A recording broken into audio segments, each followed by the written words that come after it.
Welcome to another episode in the KIPS Podcast. My name is Tyler Valencia. I'm the president of KIPS and Time to Train Fitness. I have one of my buddies, one of my friends that even before we're recording here, we're geeking out on all the technical items that goes into recording, filming content, YouTube, all that kind of great stuff. I have Sean Sewell. Sean, thank you for coming back on the podcast. I think this is your third episode? Yeah, third or fourth. Yeah, each one's great. Each one filled with content that I know the audience, whether you're watching on YouTube, listening on Spotify, Apple Podcasts, whatever your podcast platform is, you're going to get something from this. And we have an interesting one that we're going to dive into, talking about your audience, talking about ways to generate revenue, all these types of things. But first, before we get there, set the stage, Sean. Can you talk about your background within the fitness industry, your businesses that you have now? Oh, sure. And thank you for the opportunity to share these with your audience. I hope they find great value in this. I really enjoy doing all these businesses and they all tie together organically. And my hope is that people will find a way to incorporate more than one business or revenue stream and how they can support each other. Mm-hmm. Over the last 15 years or so, I've been working for myself in the fitness industry as well as audio video. My background is as a DJ, so I always enjoyed gear, and interacting with a live audience is really fun, and it's really good for improvisation, right? And if you are a fitness professional, I think you realize that a lot of it is not going to go according to plan, and you have to improvise on the spot. So a lot of the audience probably can relate to that. And so I started a fitness business, Colorado Personal Fitness, here in Denver, Colorado, with a typical, brick and mortar gym. But as it grew, I realized I need to reach out to a bigger audience, not just in our local market. So I started shooting more videos on social media, eventually starting a YouTube channel, and it started to get some international attention. And most of the people in my audience are outdoor recreation based: skiers, snowboarders, hikers, bikers, fishermen and women, bow hunters. So people that kind of imagine living the Colorado lifestyle. Mm-hmm. So besides fitness and besides, health and nutrition, one thing that we all have in common is the outdoor recreation. And one thing you need besides the fitness and wellness is gear. So being a gearhead, loving audio video, but especially loving tents and sleeping bags and clothing and stuff, people would ask me okay, I'm going to go on a hike. What backpack should I get? What jacket should I get? Do I need to get Gore-Tex? And then it got me thinking, well, I have pretty good experience with all this, and I do like to buy a lot of gear. Why don't I create a gear review website and put it on YouTube as well? Yep. And it grew. It's been 8 years of doing that. Started with my cell phone, kind of snuck into a trade show and interviewed Patagonia. And we just met with them for the probably 40th time last Saturday, and we got an exclusive preview for 2024's gear. So starting with a cell phone to now, as of this month, running around with 3 Sony semi-pro cameras with gimbals and wireless microphones like the Rode Wireless Go, and they're totally attainable and purchasable. We've grown it into a 50-person plus writing staff of writers all across the world who contribute to the outdoor gear reviews, the online written reviews, as well as the YouTube channel. And then that builds a trust with the audience. It builds rapport, and people can then comment on YouTube, ask questions that then give you ideas to create new content and or reach out to them. And I've actually been hired remotely to train people virtually. So using these same cameras and wireless microphones, you then have another revenue stream of virtual training anywhere in the world. So they all feed into each other very organically and very rewarding. Yeah. So I'm happy to share more detail how to create those. Yeah, I love it. So I'm going to preface this episode by kind of how it came together and why each time when I'm thinking about, okay, how do I get this episode together? How do I bring it together? There's a clip that was shared with me. It was a YouTube video that was shared to me by one of the previous guests on the KIPS podcast, Jason Cohen. He had shared, and I already forgot the name of the channel. And I know if he's watching this or listening to this, he's going to drop it in the comments, the name of that show. And he knows exactly which one I'm talking about. But these individuals that do a weekly YouTube show, they were talking about their business, showing their warehouse, all this kind of stuff. And then there was a piece of it where they talked about the food reviews, completely unrelated to their weekly show that they stream. And they were saying how this fits into their business, how people are looking at food reviews. And it's a very high searchable word for Google purposes, that when they find it, they watch it. Now, maybe they want to watch some other content. And so the reason why I bring that up is that there's ways to make hobbies, other items that you're interested in, to help them become a part of your career, your profession. I think as fitness professionals, health coaches, wellness, whatever part of the spectrum that we're in, we think that we have to stay in this lane of, I can only do and sell things that are part of my own lane. I can't go outside of it. I have to stay there. But there's really different ways of this. And what Sean and I talked about before, and what I shared with him before, that how I took that idea I do a movie podcast. And in that movie podcast, it's stuffed with promotions for my business, Time to Train, for the 2 affiliate things that I sell. And you're going to hear and see them in this podcast now. They're part of this whole episode. You're going to hear them come up. And so that all ties in together. And with individuals listening to this, they might have already gone down that road of selling affiliate stuff for nutritional items. That's a popular one. Maybe there's products that workout gear that they've tried to sell to their clients, and they're like, oh, it didn't work. And a part of this is with your audience. And I think that this is where Sean really comes through with good tips and how he did this. I mean, he's sharing right off the bat there that he started with just an iPhone and then a microphone. You don't have to have the fanciest gear. Is it fun to have it? Yeah, sure it is. But you could start with what you have. Now, Sean, what is some of the first things that when you think back to it, what were some of those original items in your head that you're like, yeah, this is something I really have to hammer on. This is part of who I am. When I'm sharing something about a product, about a backpack or something that I feel like this is really good. What are those things that you put in your outline that you're going to make sure that you hit when you're recording content? Oh, good question. And this is kind of funny. I never have an outline. I never have a script, which is why I think it's authentic. I'm going up with my gut, going with my heart. And I'm thinking, what is a person who's viewing this? What are they looking for? And what do I want to share with them? Yeah. I get very excited, almost maniacal about things. And so I will start a video and I will here's this new light. It's RGB and it's Bluetooth. And I get really excited and always make eye contact with the camera and make sure the audio is good too. So those are the 3 things. Video can be decent. It can be the cell phone. That doesn't matter. As long as the audio is good, people will stick around. And of course, the message and the authenticity is what they're feeling, and they want to feel good about what they're watching.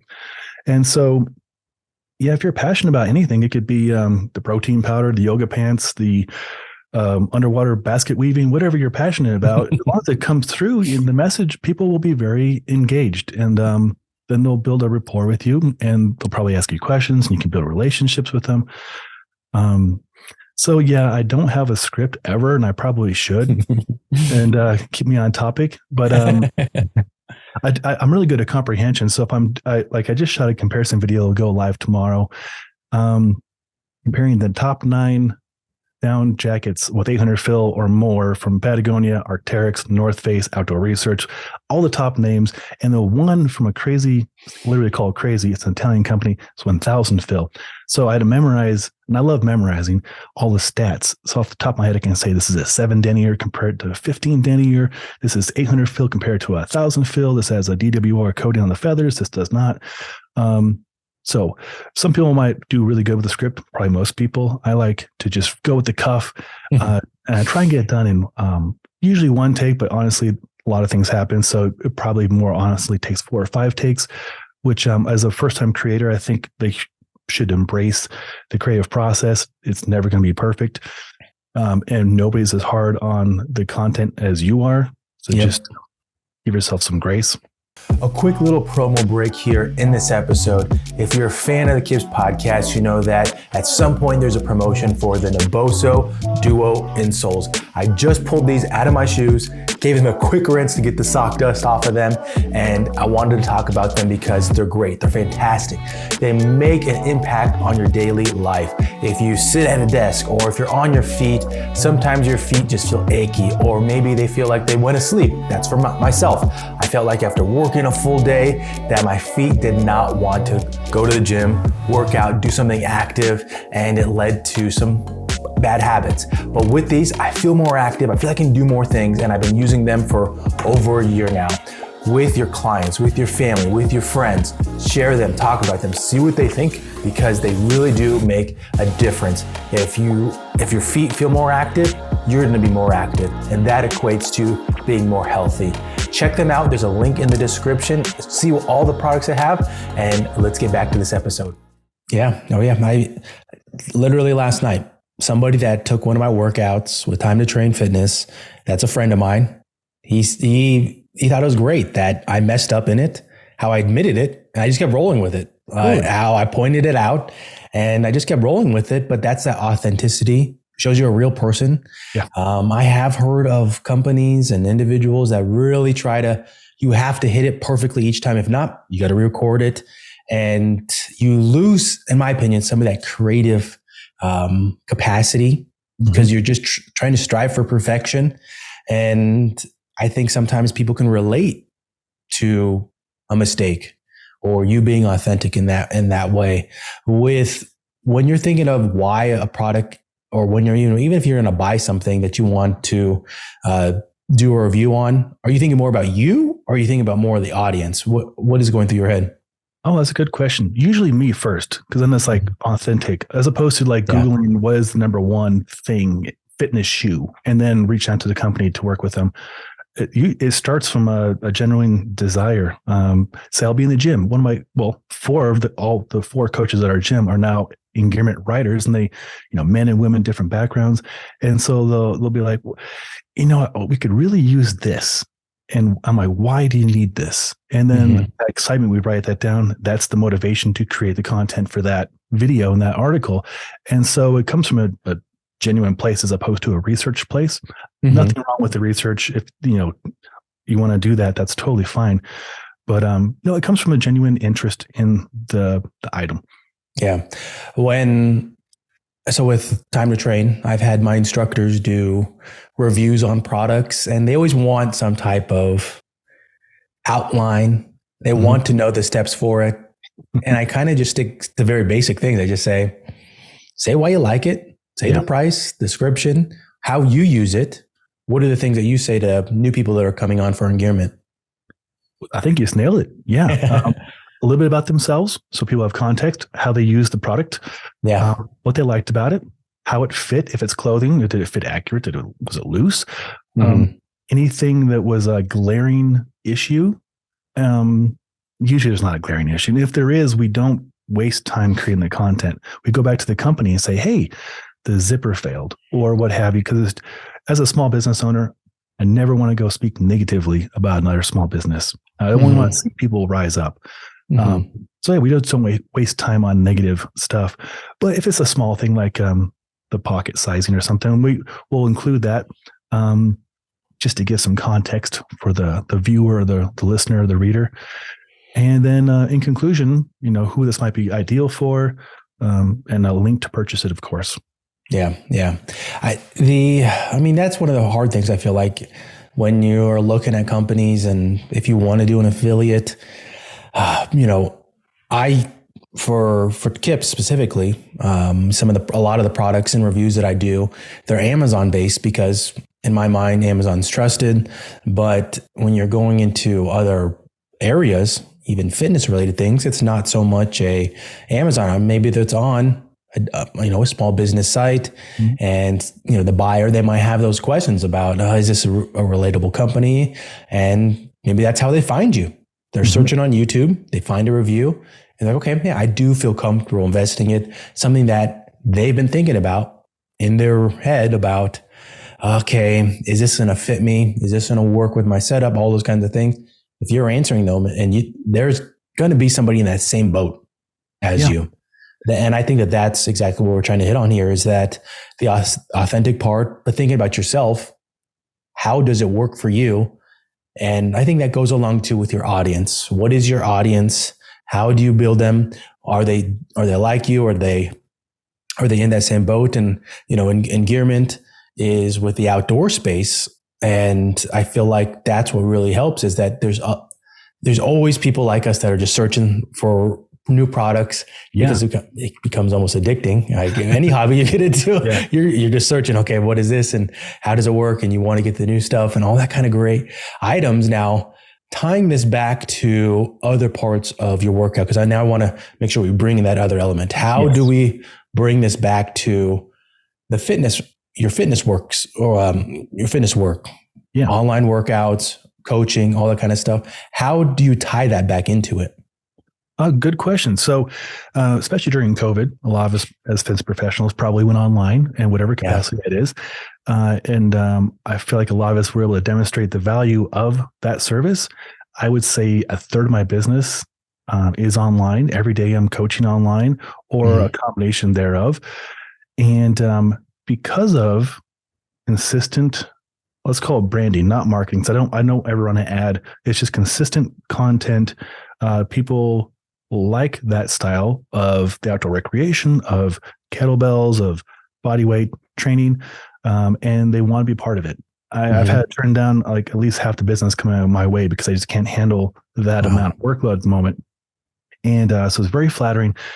But also using the cameras we've invested in, it stands out from other people who might not be using that. And it's not to discourage anybody from using a cell phone, especially with on the iPad, especially, is a good tool. The Center Stage, where it will track a person, that's a great resource for fitness professionals, And so I think I lost myself in my own answer there. But it ties together. Quality. The quality definitely separates. And there's small things like the wireless microphone makes a big difference. You don't have to get the Rode or the DJI.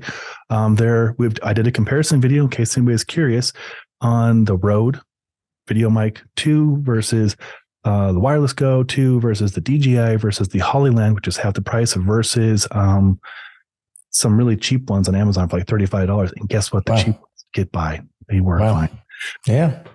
And that goes to the question of like what to create. If you're curious about something, you can create the video on that to answer your own question. There's a good chance there's probably a couple hundred people have that same question.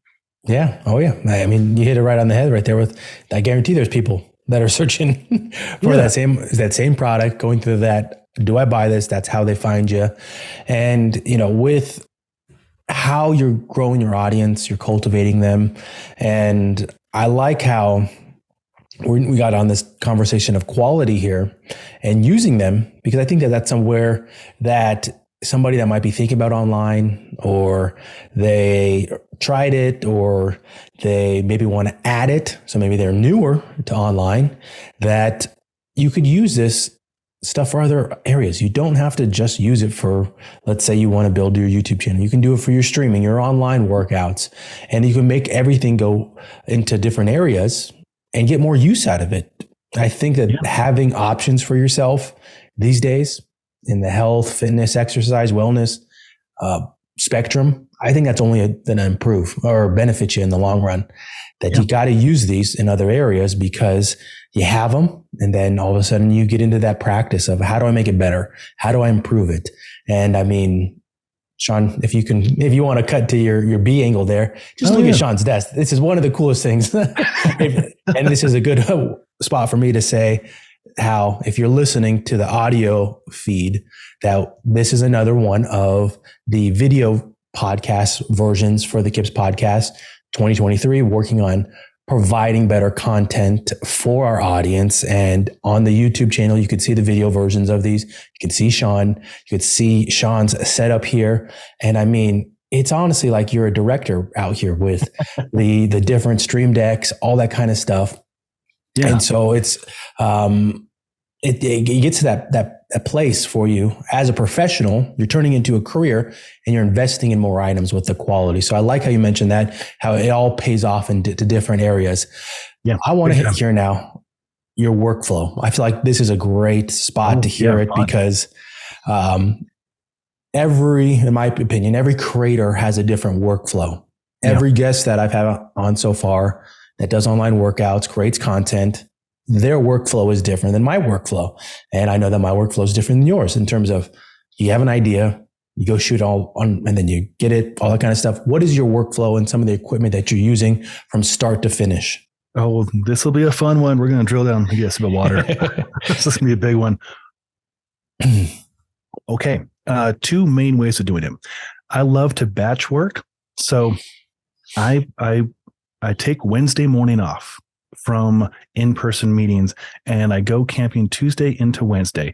One, to decompress and be in the mountains. I just love the outdoors. That's why I built my businesses around the outdoors. And then Wednesday morning, I'll do my hike or backcountry snowboarding or splitboarding. And then when I come back, my head's full of ideas and I'm fully recharged. I grab my camera. I've always got at least one Sony. I'll show you what I have right now. There's a Sony camera, shooting with the Sony camera, with another Sony camera, and then on a Sony camera. And so I've always got at least one decent camera with me.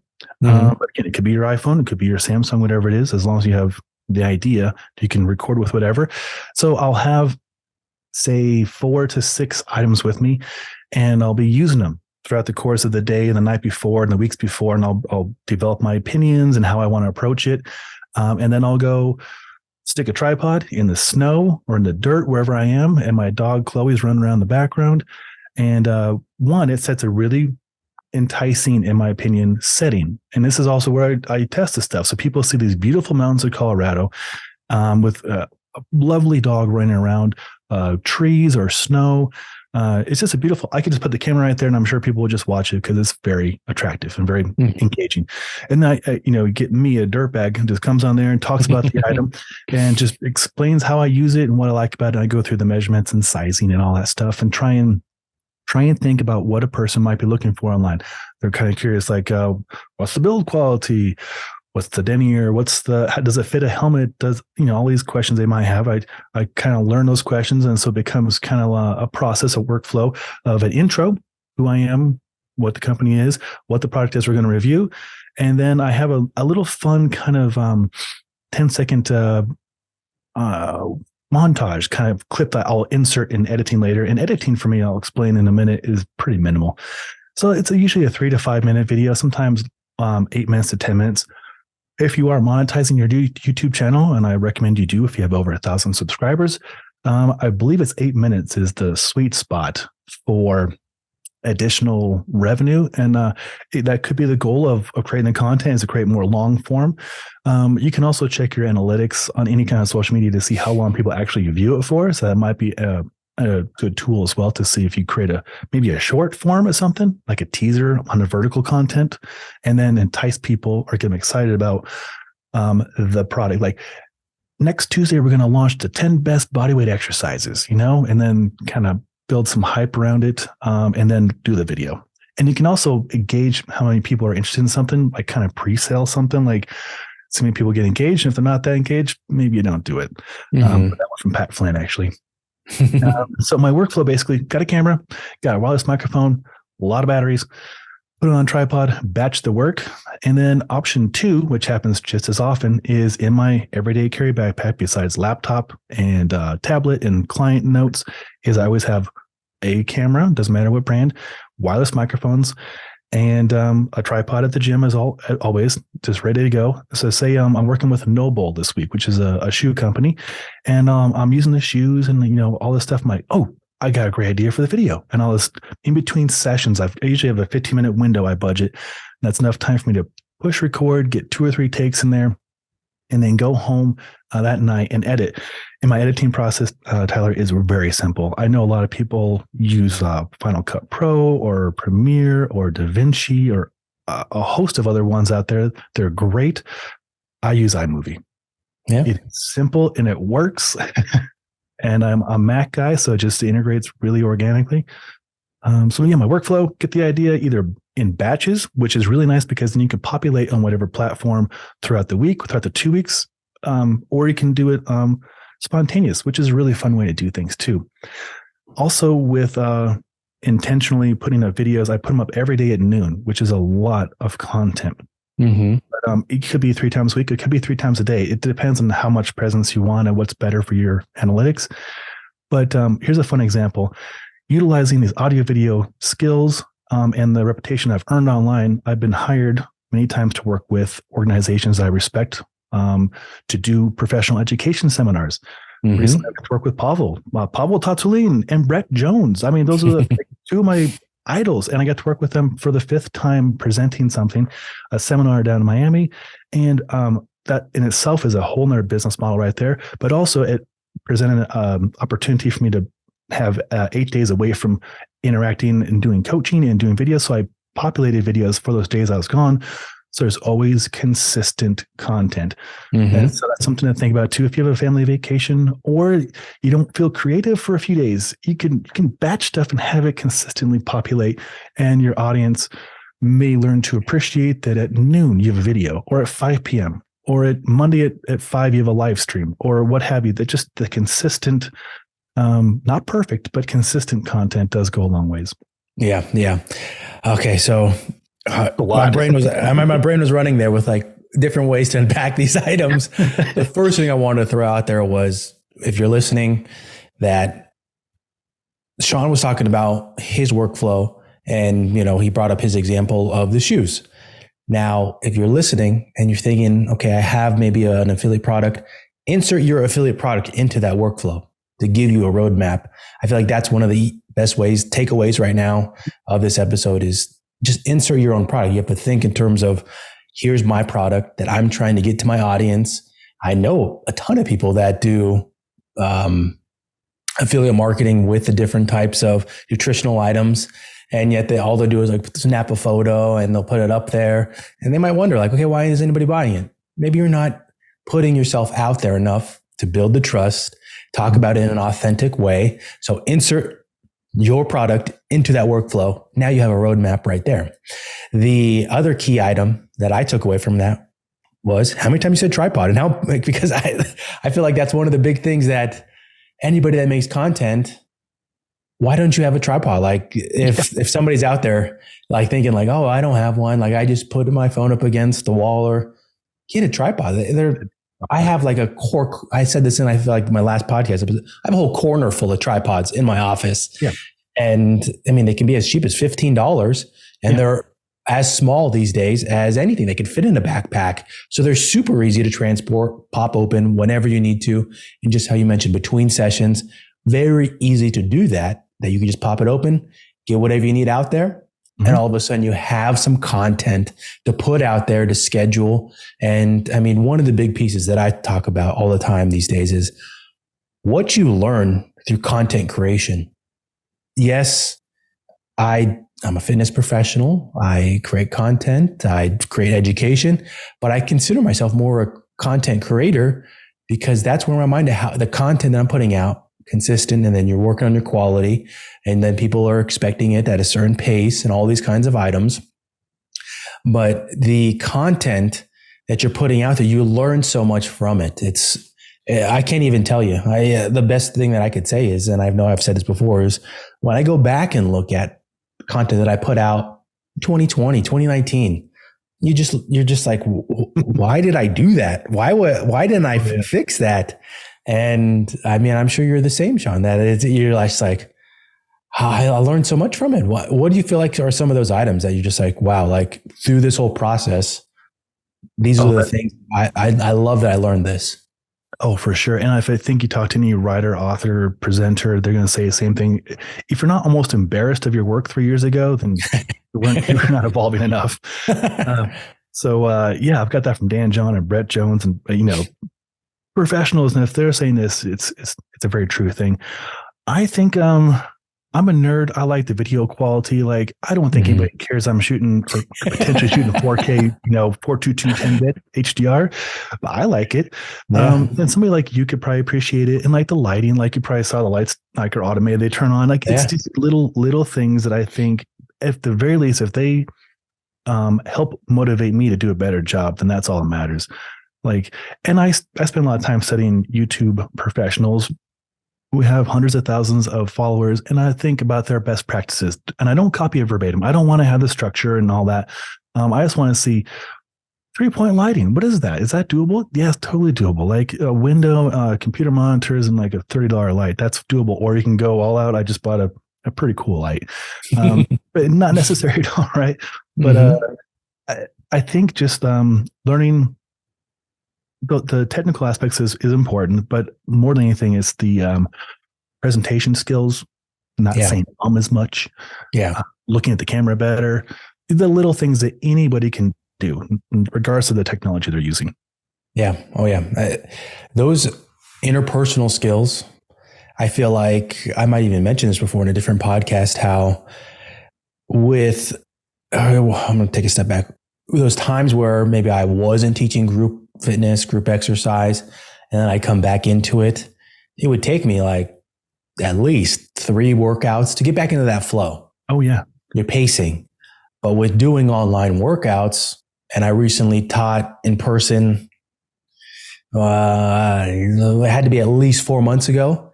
I felt like I was right back into it. I already knew my rhythm. I had it down.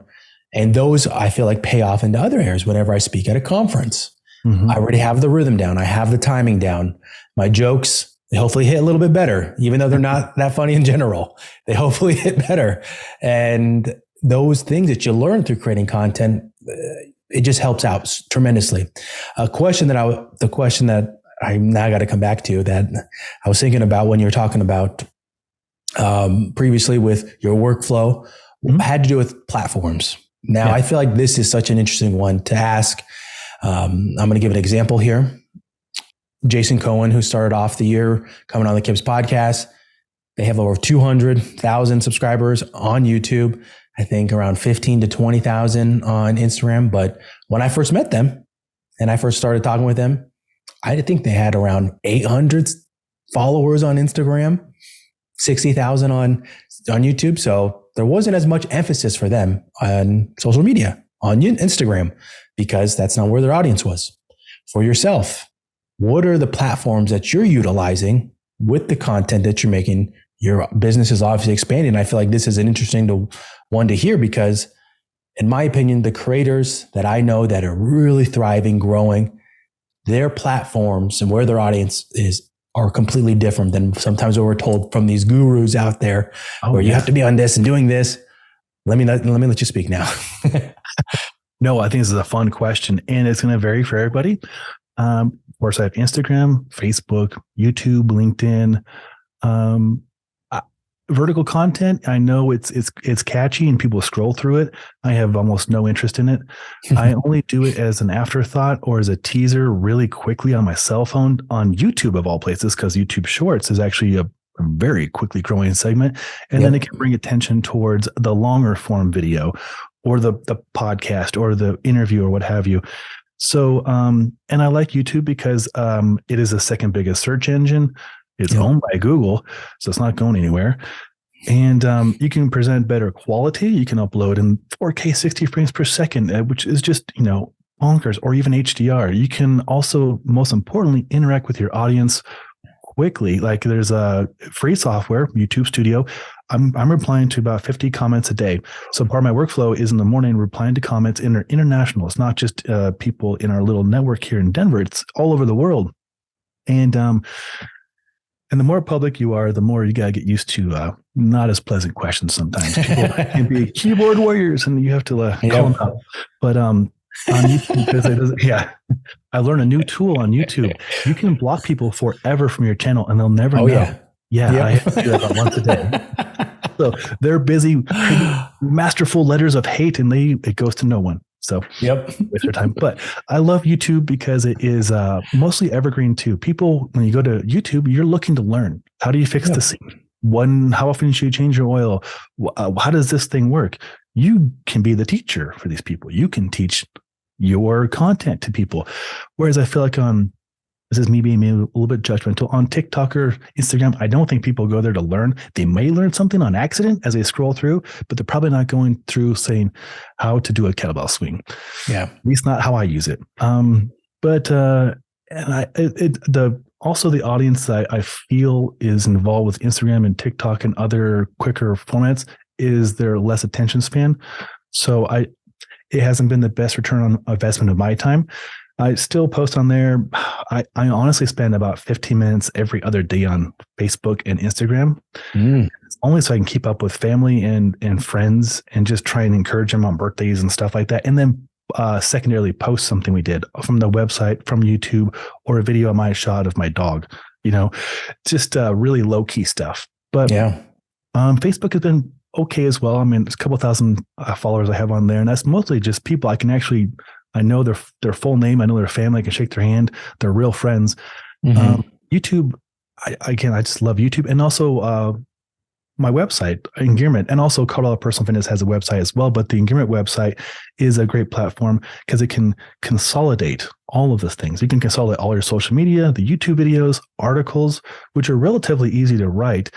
If you have any passion at all, you can write an article in like 15, 20 minutes and use Grammarly to edit it for you for free. You can pay for Grammarly too, I suppose, but it's relatively easy access to put up content in that format. And again, it's evergreen and you can refer back to it at any time.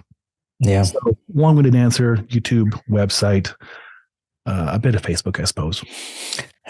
That's exactly what I'll say I was hunting for with that question, because I honestly like hearing when somebody comes on and they say that they don't use Instagram and Facebook for their audience, because I feel like Fit Pros it's hammered in that you have to make reels, you have to make this content. It's like your audience might not even be there. Yeah. You might be able to cultivate it in different areas. And the content creators, the people that I know that are really growing their audience, they're not even there. They're not on Instagram. They're not on Facebook. And then you hit on too with the content that you create as well. I feel like that's an important thing to talk about and to think about is what type of content are you creating? I know for myself, some of the how-tos that I've put on Instagram, and I thought that would be good. I shot them in 4K, lit them nicely, edited them all fancy. They didn't even do that well with the views, but I know that I have an instructor with Time to Train, and they dance around. They it's entertaining, and it might not be. I don't think they say at all during their reel like what they're trying to push and whatnot, but people love it because it's entertaining, and so you have to take that into account with the content you're creating. Am I making it as a how-to to educate, or am I making it to entertain?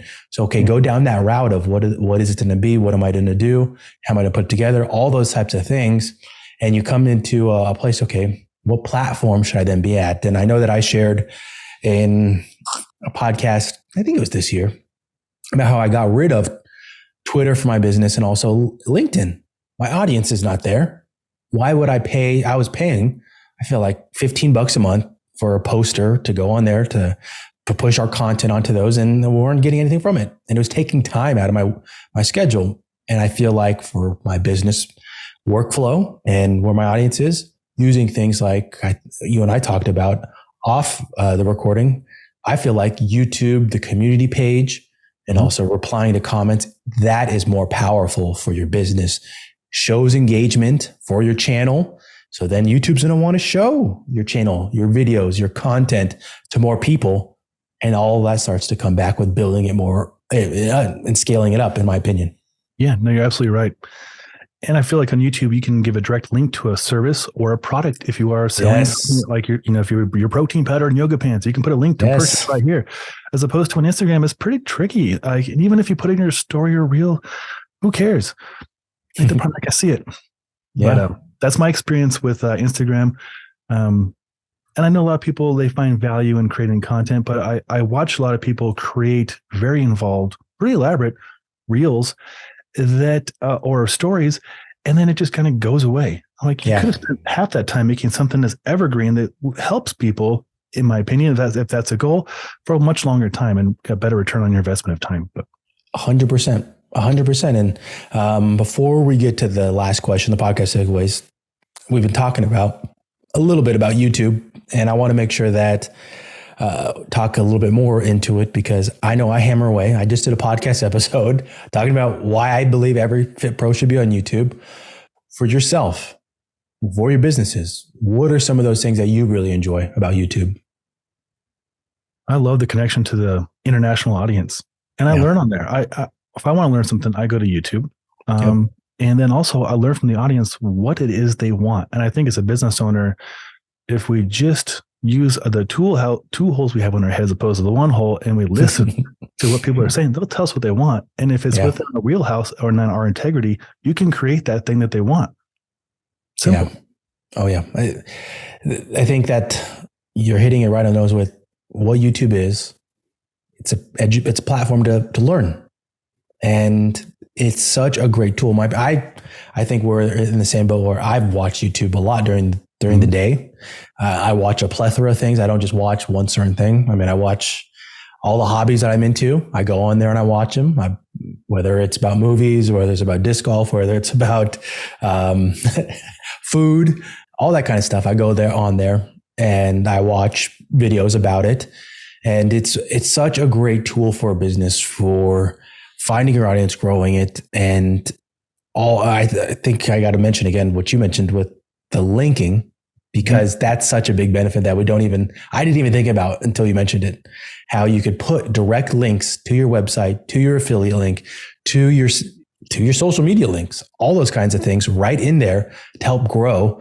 And now you're reaching a global audience. Fantastic right there, in my opinion, and great points. So we'll get now to the podcast takeaways. And in 2023, I've switched them around. Okay. In terms of what we're talking about. And I know that we talked a little bit about online training, but I'm still going to keep it in that realm. Sean, what are 3 myths about online training? Could be anything. It's too hard to do for a fitness professional to do. It's not the tripod. The $20 tripod. Yeah. And you can stream it. I honestly, even though I have all this cool camera and audio video stuff, a lot of the time I just use my iPad and I put it on a tripod and I put on the earbuds that you have right there. And that is good. It gets the job done. The person receiving the content, the training, the services is very happy. When I am going into the fitness studio to teach a larger group class, I do have a static camera. And it doesn't have to be crazy. I think the one I use a lot of times is a Sony ZV-10. It's like $700. Sounds expensive, but it's got great autofocus. And you put a microphone on top of there, and I keep it on my person. It's as simple as this. It's a little Rode, and it can be the cheaper version. And you just put it on your collar. You walk and you talk, and life is good. And it just works. And I always carry some form of wireless microphone in the camera with me, so it is approachable. It is doable. There's really no limitations. And online training, Zoom is approachable. Other platforms are approachable. And also YouTube is free. YouTube is free to start an account. You don't have to pay anything. So let's do it. I love it. The one I'm going to touch on right there is the YouTube one, because we just talked about it. But with YouTube, and how I've talked about this, I know many times, is that you don't even have to go all in on it. I think some people think, oh, I'm not ready to add YouTube or go all in with YouTube. Use it where you feel comfortable. You could use it for all the things that we already talked about in this podcast episode with doing product reviews. Now, how much do you learn from that? You learn your setup, you learn your editing, you learn your audio, you learn your lighting, all these kinds of things. And all of a sudden you're looking, okay, I feel pretty good with this. Maybe I do want to put a workout up on there. Now you have a long form workout and you know all the pieces that go into it, and boom. You have your channel that you're growing, that you're putting out there, and you're growing a global audience. So great stuff there. Sean, before we sign off, Instagram, Facebook, website, can you throw all those out there? Oh, sure thing. If you'd like to see demonstrations of what we're talking about, Engearment on YouTube, it's YouTube /Engearment. You'll see product reviews, some fitness videos, podcast interviews with colleagues of Tyler and I's. And then my personal training business, which is very much international teaching, is Colorado Personal Fitness. And it's on Instagram. Both of them are, as well as YouTube and on Facebook as well. Pretty easy to find. Awesome. Any upcoming teachings, live events that you have going on? Yeah, I'm going to work with Pavel again, and we're going to do the Teachers of Strength, which is where we get all the people in Strong First together, the master leaders, and just go through certification best practices. I'm going to do that. And I believe my colleague Ryan Humphreys and I are going to create an online course for outdoor recreation conditioning. Nice. That. So that'd be a lot of fun. I miss doing that. I have the Mountain Fitness School. It's its own website, and it's through Teachable. It's a really fun thing, but I feel like it's been 5 years and I can do a better job. Updated best practices as far as physical fitness, as well as the nerdy stuff, the audio video I can do better. So yeah, I love it. Love it. Great stuff. And I'll make sure to throw those in the description for our listeners. Sean, as always, thank you for coming on the KIPS podcast. It's why I always think of you to come on when I'm thinking of, okay, how do I update this podcast? How do I go into another area? You're one of those first people that I message. Thank you again for coming on. I appreciate it, Tyler. Thank you for the opportunity. And I hope the audience had a fun time. And thank you again, man. I really appreciate you.